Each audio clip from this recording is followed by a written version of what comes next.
কোরআনকে সবাই ভালোবাসি, অথচ কোরআনের আইন পার্লামেন্টে আছে, হ্যাঁ, উপজেলায় আছে, ইউনিয়ন কাউন্সিলে আছে, কোথাও নাই।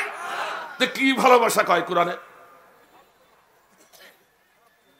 আপনি যদি কোরআনকে ভালোবাসতেন, 51% লোক যদি কোরআনকে ভালোবাসত, আল্লাহর কসম দিয়ে বলছি, 51% লোক যদি কোরআনের পক্ষে রায় দিত, বাংলাদেশে আল্লাহর আইন প্রতিষ্ঠা হতে 5 বছরের বেশি সময় লাগতো না।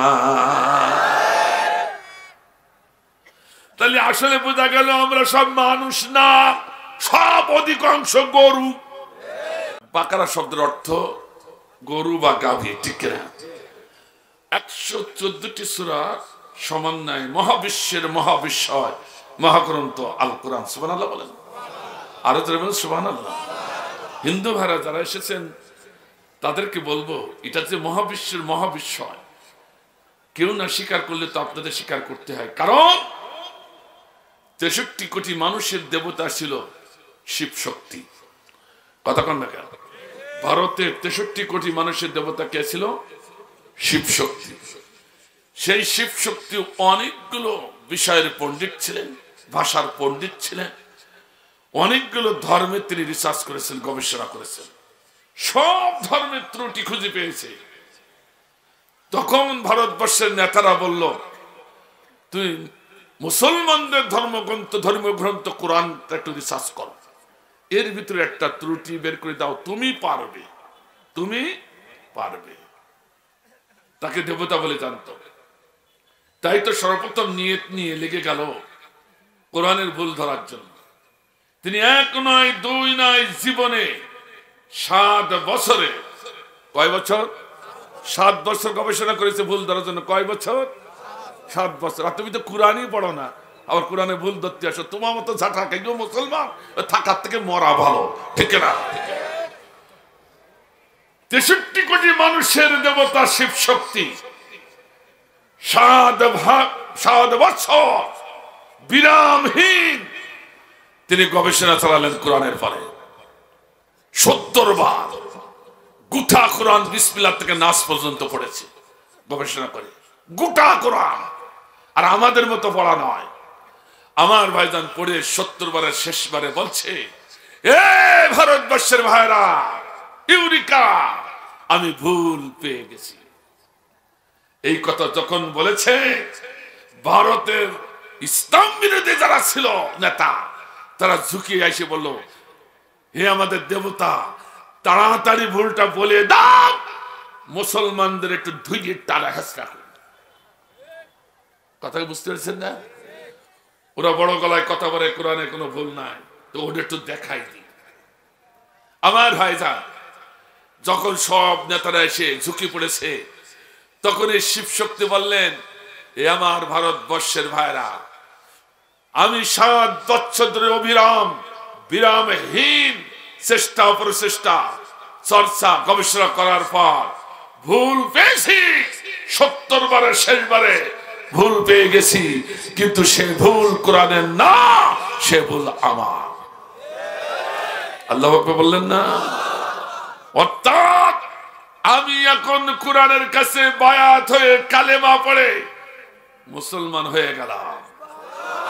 ডক্টর ইসলামুল হক, এই শিব শক্তির নাম কি? ডক্টর ইসলামুল হক। আল্লাহু আকবার বলেন।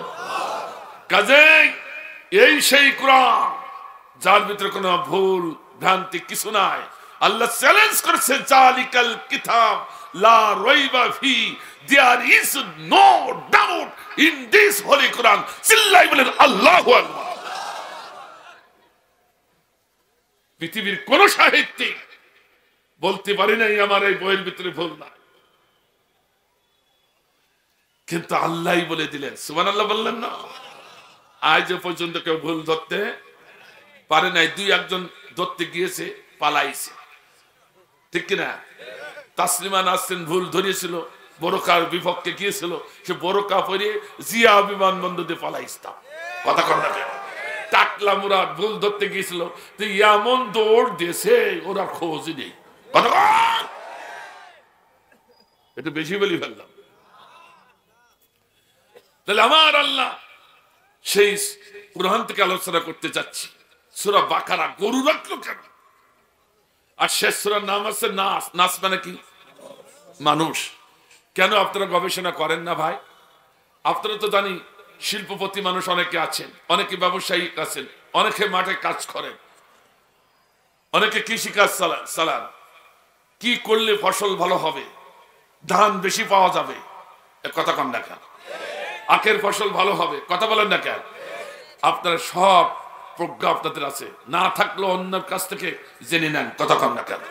কিন্তু এই যাবৎ কোরআন পড়তেছেন, অথচ প্রথম সূরা গরু আর শেষ সূরা নাস, এ কেন রাখলো আল্লাহ? একবার কেন চিন্তা করলেন না? এই জন্য আল্লাহ বললেন ফাতাবিরু ইয়া উলিল আলবাব ওয়া আইদান ফাতাবিরু ইয়া উলিল আবসার। ও কোরআনে মাহফিলে নরনারী, তোমাদের ভিতরে যারা জ্ঞানী, যারা গুণী, যারা চক্ষুওয়ালা, আমি আল্লাহ তাদের জন্য আমার কোরআনে হেদায়েত রেখেছি। আমি আল্লাহ তাদের জন্য আমার সৃষ্টিতে হেদায়েত। চিল্লাই বলে মারহাবা। যারা জ্ঞানী গুণী চক্ষুওয়ালা তারা কারা? অর্থাৎ যারা ঈমানদার মুমিন, ঠিক কিনা? হাদিসের ভাষায় যারা মুনাফিক, ওরা জীবিত মানুষ না, ওরা মরা মানুষ। আরে কোরআন হলো জীবিত মানুষের জন্য, ঠিক না? জীবন্ত কোরআন জীবিত মানুষের জন্য, ঠিক না? আমার ভাইজান, কেন গরু রাখলে শুনুন। আল্লাহ রাব্বুল আলামিন বুঝাইতে চাইছেন পৃথিবীর ভিতরে অনেক ফ্যাক্টরি তোমরা তৈরি করেছ, কিন্তু পৃথিবীর ভিতরে সব থেকে বড় ফ্যাক্টরি হলো মানুষ তৈরির ফ্যাক্টরি, ঠিক কিনা যারা বলুন? এই মানুষ তৈরির ফ্যাক্টরির নাম হলো মা গ্রন্থ আল কোরআন। চিল্লাহ মারহাবা। এই ফ্যাক্টরির ভিতরে এক নাই দুই নাই 114টি অপশন। চিল্লাহ মারহাবা। প্রথম অপশন বাকারা। আল্লাহ এই জন্য বাকারা রাখলেন, অর্থাৎ এই কোরআনের এই অপশনের, এই ফ্যাক্টরির অপশনের বাইরে যেটা থাকবে ও একটাও মানুষ না, সবগুলো গরু। একটু জোরে বলেন, কে বলেছে কথা? আরো জোরে বলেন, কে বলেছে? খুব খেয়াল করে শুনুন, আমার দিকে খেয়াল আছে তো? আমি বলছি না, আল্লাহর কথা যে সত্য, যে বাস্তব, তা প্রমাণ আমাদের হাতে নাতে। বললো কি করে? কি করে? আমরা সবাই কোরআনকে ভালোবাসি, ঠিক কিনা? এক কথা কর না কেন? এক কথা বলে না কেন? কোরআনকে সবাই ভালোবাসি, অথচ কোরআনের আইন পার্লামেন্টে আছে, হ্যাঁ, উপজেলায় আছে, ইউনিয়ন কাউন্সিলে আছে, কোথাও নাই। কি ভালোবাসা কয় কোরআনে? আপনি যদি কোরআনকে ভালোবাসতেন, 51% লোক যদি কোরআনকে ভালোবাসত, আল্লাহর কসম দিয়ে বলছি, 51% লোক যদি কোরআনের পক্ষে রায় দিত, বাংলাদেশে আল্লাহর আইন প্রতিষ্ঠা হতে 5 বছরের বেশি সময় লাগতো না। তাহলে আসলে বোঝা গেল আমরা সব মানুষ না, সব অধিকাংশ গরু। কথা কন না কেন? কথা বলেন না কেন? আরো বলেন, ঠিক কিনা? আল্লাহ বলছে গরু মার্কা মানুষগুলো, এই গরু মার্কা জানোয়ার গুলো। একটু রাগ করেছেন নাকি? গরু আমি বলিনি, কে বলেছে? আল্লাহ বলেছে বাকারা মানে তো গরু আগেই শুনে নিলেন।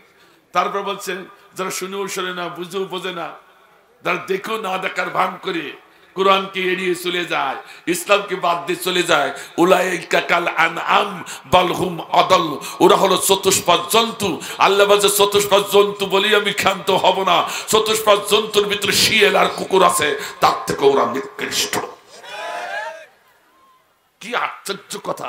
একবারকে খেয়াল করেছে আমাদের ভিতরে যারা সাইজে গুজে বসে আছি, আল্লাহর কাছে শিয়াল কুকুরের থেকেও নিকৃষ্ট কেন আছে?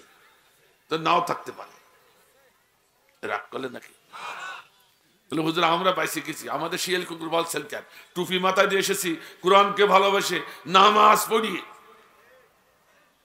ওটা তো ওই নামাজের বড়াই করেন না, আমি যে হাজি, হাজির বড়াই করেন না। কারণ আপনার থেকে বড় হাজি ছিল আব্দুল্লাহ বিন উবাই, আপনার থেকে বড় নামাজি ছিল আব্দুল্লাহ বিন উবাই, আপনার থেকে বড় খতিব মুফতি মুফাসসির মুহাদ্দিস ছিলেন ওই আব্দুল্লাহ বিন উবাই সে কিন্তু মুনাফিক গরু হয়ে কবরে গিয়েছে। শুধু একমাত্র কারণ সম্পূর্ণ কোরআনের কাছে নিজেকে সারেন্ডার করতে পারে। আল্লাহর একখানা আইন অস্বীকার করেছে কয়খান? এই জোরে কন্যা কয়খান? আরো জোরে কয়খান? সেটা হলো কি, নেতা মানার কথা ছিল রাসূলকে। কাকে? যে কোরআন অনুযায়ী যে নির্দেশনা দিচ্ছে সেই নেতাকে নেতা মানার কথা ছিল, কিন্তু তা না মেনে 300 সাহাবীদের সাথে নিয়ে তিনি গোপনে হাত মিলালেন। মানব রচিত নেতার নেতৃত্ব যিনি দিয়েছিলেন সেই আবু জেহেল স্বৈরাচারের, ঠিক না? স্বৈরাচারের পক্ষে যাওয়ার কারণে আল্লাহ সব আমল ধ্বংস করে ওকে গরু বানাইয়া কবরে ঢুকাইছে। এরকম গরু আছে কিনা? আসতে বলেন নাকি জোরে? আমার ভাইরা, আল্লাহ বলছে গরু মার্কা মানুষগুলো আমার ফ্যাক্টরি এক অপশনে যখন ঢুকে 114টি অপশন, এক অপশনে যখন ঢুকলো এটা চাপ দেওয়া হলো, রিফাইন হলো। আর এক অপশনে গেল, সেখানে চাপ দিয়ে রিফাইন করা হলো। আর এক অপশনে গেল, সেখানে চাপ দিয়ে রিফাইন হলো। এবার শেষ অপশন 113 নম্বর থেকে যখন 14 নম্বরের অপশনে নামে, তখন ওটার গরু থাকে না, ওটা সোনার মানুষে পরিণত হয়ে যায়, ঠিক কিনা? মানুষ কাকে বলে একটু শুনুন আমার ভাইজান। আবিধানিক করতে আমরা সবাই মানুষ, হিন্দুরা মানুষ, আমরা মুসলিম আমরাও মানুষ, ইহুদিরাও মানুষ, খ্রিস্টানও মানুষ, জৈনরা মানুষ, ডোমরাও মানুষ, ঋষিরাও মানুষ, ঠিক কিনা? এটা আবিধানিক করতে। আর কোরআনের পরিভাষায় মানুষ হলো তারা যারা সূরাতুল বাকারা থেকে নাস পর্যন্ত আল্লাহর সকল হুকুম যারা মেনে নিয়েছে তারাই কেবল মানুষ, আর একটাও মানুষ না। আফাতুমিনুনা বিবাদিল কিতাব ওয়া তাকফুরুনা বিবাদ।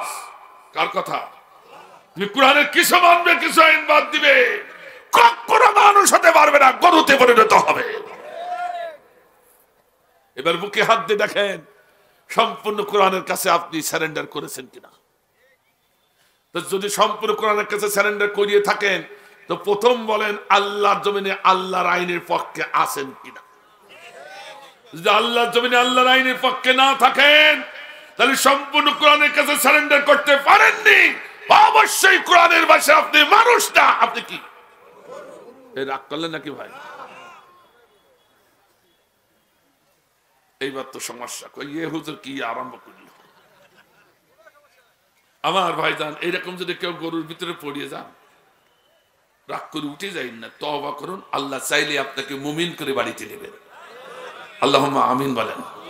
এবার আসুন বাকারা তাকিকার করব না, এবার আয়াতের কাছে আসি। ওয়াদুরিবাত আলাইহিমুজ জিল্লাতু ওয়াল মাসকানা ওয়া বাউ বিগদাবিম মিনাল্লাহ।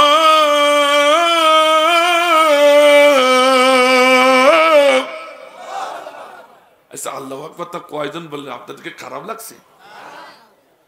রাসূল করিম সাল্লাল্লাহু আলাইহি ওয়াসাল্লাম বলেছেন, হে উম্মতে মুহাম্মাদি, ভালো করে শুনে নাও, কোন হাফেজ কোরআন, কোন আলেম, কোন ইসলামী আন্দোলনের নেতা যখন কোরআনের আয়াত পড়ে ছেড়ে দেয়, আয়াতকে ভালোবেসে যদি আল্লাহু আকবার বলে ঠেলে উঠতে পারো, সঙ্গে সঙ্গে আল্লাহ রাব্বুল আলামিন তোমাকে ভালোবেসে 3টি বোনাস দান করবে। কয়টা বোনাস? একটু মুখস্থ করে নেন, মুখস্থ করে নেন, অন্তত একটা হাদিস বানান নাকি ভাই। প্রথম বোনাস হলো আমার রাসূল বলতেন, কোন মুমিন আল্লাহু আকবার বলে আল্লাহকে স্মরণ করে ডাক দেয়, ভালোবেসে ডাক দেয়, আল্লাহ বলে ফাজকুরুনি আযকুরুকুম, আমি আর 7 আসমানের উপরে আরশে আজিমে থাকতে পারি না, কোটি কোটি কোটি মাইল অতিক্রম করে আমি আল্লাহ ওই গোলামের শাহরগের থেকে আরো কাছে এসে যায়। হাবলিল ওয়ারিদ, শাহরগের থেকে আরো কাছে এসে বলি, বান্দারে আজকের থেকে তুই আমার বন্ধু হয়ে গেলে। সুবহানাল্লাহ জোরে বললেন না? আমরা আল্লাহর বন্ধু হতে চাই না, কথা কন না কেন? তাহলে কেন আল্লাহ শব্দটা মুখ দিয়ে কেন বের হবে না? আপনি তো হিন্দু না, আপনি তো বৌদ্ধ না, আপনি তো খ্রিস্টান না, আপনি তো মুসলিম, ঠিক না? তা আল্লাহ শব্দটা কেন বের হবে না মুখ দিয়ে? ওই তো জানি না তাই বেরোচ্ছে। শুনুন, এটা হলো প্রথম বোনাস। আল্লাহ বলে আমি তোর বন্ধু হয়ে গেলাম। সুবহানাল্লাহ বলেন। প্রথম বোনাস, আল্লাহ শব্দ বললে আল্লাহ বন্ধু হয়ে যায়। 2 নম্বর বোনাস হলো আল্লাহ বলছেন, নিজেই বলছেন, আমি এত এত এত বেশি গোলামকে ভালোবেসে ফেললাম, একাত্ম হয়ে গেছি। ওই গোলামকে এত ভালোবেসেছি, আমি শুধু একাত্ম হয়ে ক্ষান্ত নই, বন্ধু হয়ে ক্ষান্ত নই। ওই গোলাম যতক্ষণ কোরআনের মাহফিলে বসে থাকে ততক্ষণ লাআল্লাকুম তুরহামুন, আমি আল্লাহ আরশ থেকে রহমতের বৃষ্টি ঝর্ণার মতো গোলামের মাথায় ঝরাতে থাকি। আল্লাহু আকবার, আল্লাহু আকবার বলেন। এত বড় বোনাস থেকে আমরা মারুম হব কেন? মারুম হব, আর তো আখিরাতের ব্যবসা করার জন্য এখানে এসেছে, ঠিক না? 3 নম্বর বোনাস হলো আল্লাহ বলেন, আমি বান্দাকে এত ভালোবেসে ফেলেছি, এত প্রেম করেছি বান্দার সঙ্গে, আমি শুধু রহমত বর্ষণ করে ক্ষান্ত হয় নাই। শুনুন ভালো করে, শুনুন, রহমত বর্ষণ করে ক্ষান্ত হয় নাই। প্রয়োজনে বান্দা যখন উঠে যাবে, একটা নির্ধারিত সময় বান্দা যখন উঠে যায়, তখন আমার হৃদয়টা হঠাৎ করে কেঁপে ওঠে, কেঁদে ওঠে। আমি বলি, বন্ধু রে, আরো কিছুক্ষণ থাকলে আরো একটু তোমার সঙ্গে আমার সঙ্গে মত বিনিময় চলতো। সুবহানাল্লাহ বলেন না? দেখেন না, সামনে আসছে 14ই ফেব্রুয়ারি। কি ফেব্রুয়ারি? 14ই ফেব্রুয়ারি যাবৎ ভালোবাসা দিবস পালন করেছে না বিহায়া দিবস, ঠিক না? কিন্তু দেখবেন আমার মা এবং বাবারা যারা গার্জিয়ান আছে, খবরদার 14ই ফেব্রুয়ারিতে আপনাদের ছেলেকে মেয়েকে একটাও বাড়ির থেকে বের করবেন না। ওরা কলেজে যাইয়ে কি করে তাকে জানেন আপনারা? আমি কলেজে স্যার, আমি তো জানি, এবার খুলিয়ে খুলিয়ে বলিয়ে দেবো, ঠিক না? কোন মা, কোন বাবা আমার অত লেখাপড়ার দরকার নাই, একদিন নাই বাদ থাক, কথা কর না কেন? ছেলে মেয়েদের পড়াবেন না কলেজ, ইউনিভার্সিটি, মাদ্রাসায়। মাদ্রাসা ছেলেরা কঠিন ভাবে প্রেম শুরু করেছে।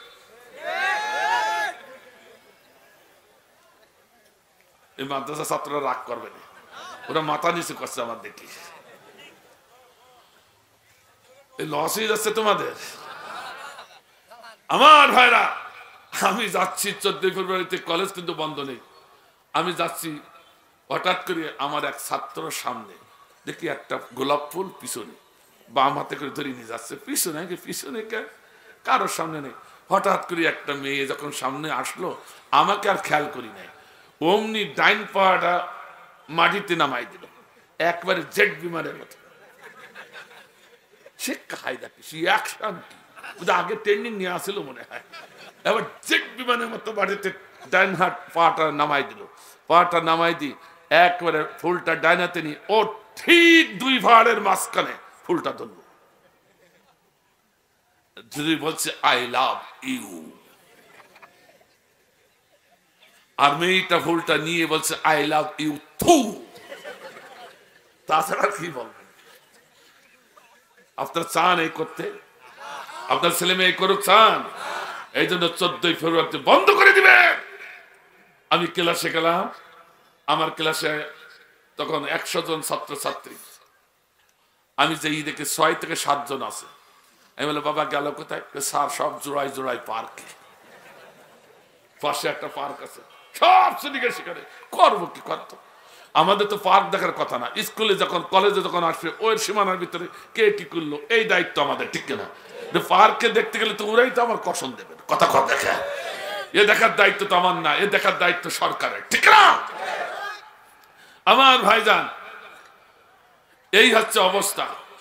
এইরকম কপত কপতি 2 জন বসে আছে, গল্প করতে করতে হঠাৎ করে দেখে পূর্ব দিগন্তে সূর্য অস্তমিত যাচ্ছে, অস্তমিত হয়ে গেছে, আধার নেমে এসেছে।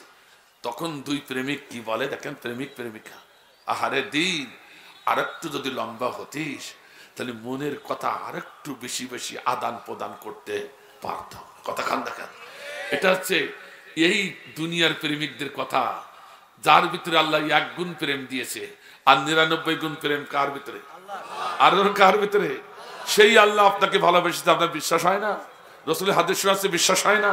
সেই আল্লাহ আপনাকে ভালোবেসে এখানে বসে আছে, যার ভিতরে 99 গুণ প্রেম।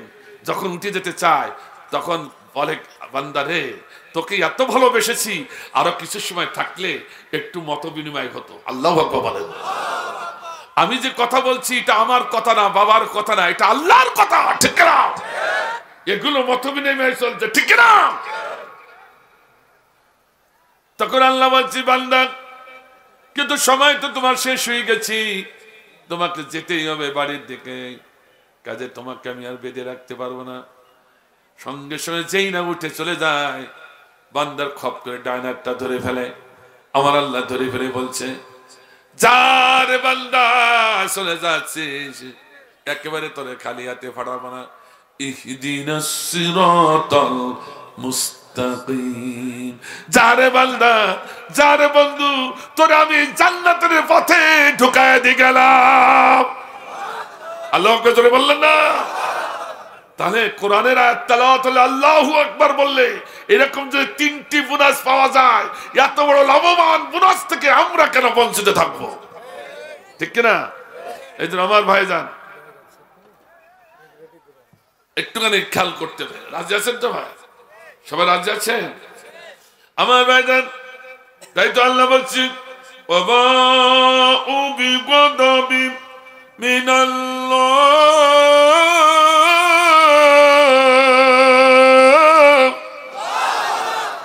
এইবার খানিকটা আল্লাহ কবুল করুন, আমিন।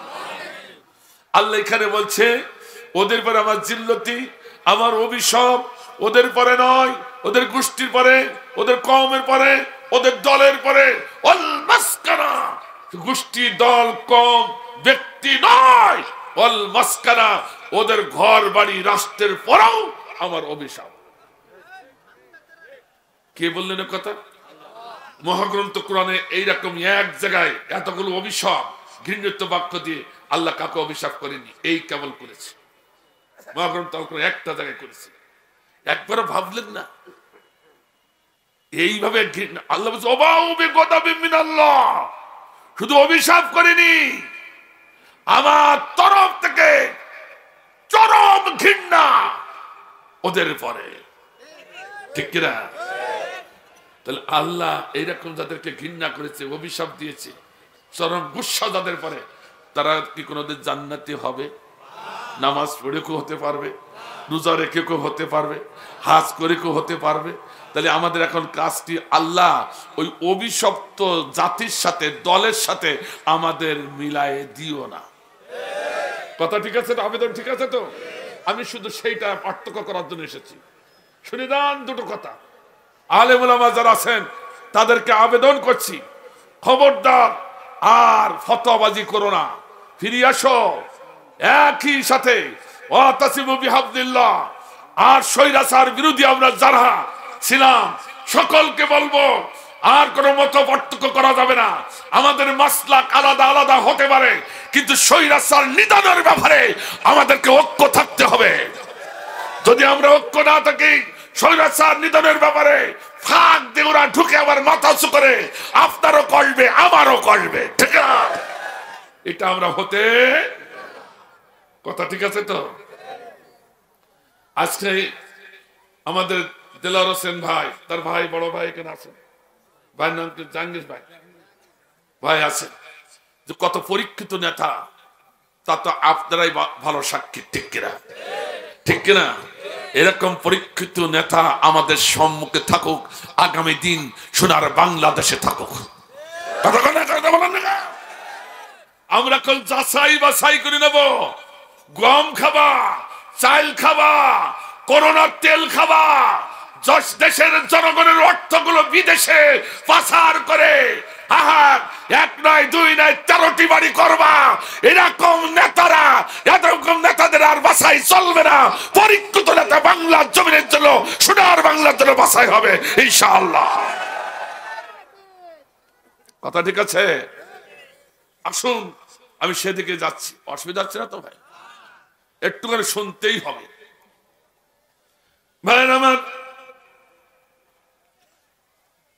আল্লাহ বলছেন এত অভিশাপ এত ঘৃণা হওয়ার কারণ হচ্ছে দুটি। কয়টা? একেবারে সহজ জিনিস, একেবারে সহজ জিনিস। কয়টা কারণ? দুইটা কারণে আমি ওদেরকে ঘৃণা করেছি। তার প্রথম কারণ, দুটো কারণ মুখস্থ করুন।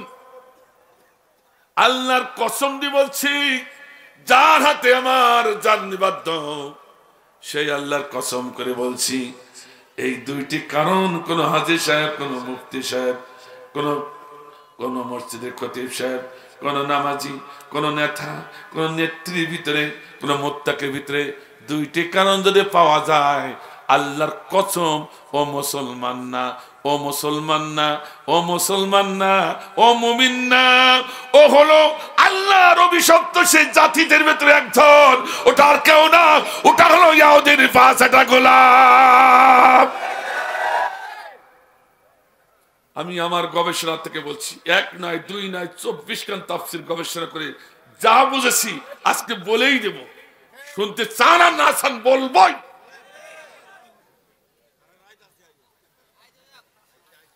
কয় সারা রাত, 2 দিনে তো একদিনে পূরণ করে তো আমি শেষ হয়ে যাব। আমি খুব সংক্ষেপ, আমি জানি আমার যুবক ভাইরা দাঁড়িয়ে আছে চতুর্পাশে, ওদের কষ্ট হচ্ছে। এই লেকচার দিতে গেলে ওদিকে খেয়াল রাখতে, সব দিকে খেয়াল রাখতে। যুবক ভাইরা, আমি খুব সহজে আপনাদের সম্মুখে উপস্থাপন করছি। ভাইরা আমার, সেই দুইটি কারণের প্রথম কারণ শুনুন। এখন বললাম হুজুর, এই দুইটি কারণ পাইলে সেদিন নাকি এই দুইটি কারণ ওই ইহুদিদের ভিতরে পাওয়া গেছিল, বনী ইসরাইল কওমের ভিতরে পাওয়া গেছিল, তাই তো এত অভিশপ্ত হয়েছিল। ঠিক না? ঠিক না? কিন্তু এখন তো আমরা বনী ইসরাইল না, তা আমরা হব কেন? আল্লাহ এখানে গ্রামারে সেটা স্পষ্ট করে দিয়েছে। এই শুনুন, শুনুন। যালিকা বিআন্নাহুম কানু ইয়াকফুরুনা বিআয়াতিল্লাহ।